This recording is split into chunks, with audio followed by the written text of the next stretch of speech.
দিদি happy birthday. আজকে দিদিকে চান করিয়ে দিচ্ছি হ্যাপি বার্থডে বলে। সবসময় আমাকে ইয়ে করতে চায়, ভালোবাসতে চায়। আচ্ছা দেখুন তো, আরে দাঁড়াও ওরকম করে না। আচ্ছা কথা বলতে দাও বন্ধুদের সাথে।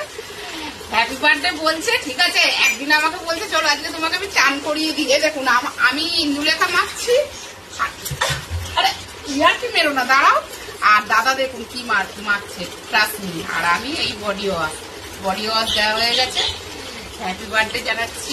আর আপনারাও আমাকে যারা যারা ভালোবাসেন আমাকে উইশ করবেন, ঠিক আছে। আর কমেন্টে জানাবেন। দুপুরের খাওয়া আছে মেনুতে, ভালো ভালো রেসিপি সব দেখাবো। সন্ধ্যেবেলায় বার্থডে কেক কাটা হবে।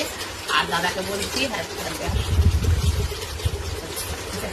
দাদা আমার জন্মদিনের দিন দাদাকে জন্মদিন বলি। দাদার জন্মবার জান নাই, তোমার জন্মবার জানো না। আমি আমার শাশুড়ি মায়ের কাছে কতবার বলেছি জন্মবার জানতে, শাশুড়ি মায়ের কাছে কতবার বলেছি জন্মবার জানতে, জানে না। আর দেখছেন তো এরকম মাথা গরম করিয়ে দেয়। চুলটাকে নিয়ে কতবার বারণ করছি, শুনছে না, এলোমেলো করে দিচ্ছে। তাহলে আর আমার চুলটা বাম্স খাবে? আর আমার মতন কেউ নকল করবে বলুন তো? দাদা এটা বোঝে না। সবসময় এইরকম বদমাইশিগুলো গুনচুটিগুলো করতে থাকে, আমার ভালো লাগে না একদম। হ্যাঁ, কি আমার এগুলো কি? সরো তো তুমি ভালো কিছু করতে পারো না নাকি? তুমি সবসময় সরো তো না। দেখছেন এই যে এই সবগুলো আমার রাগ ধরে যায়।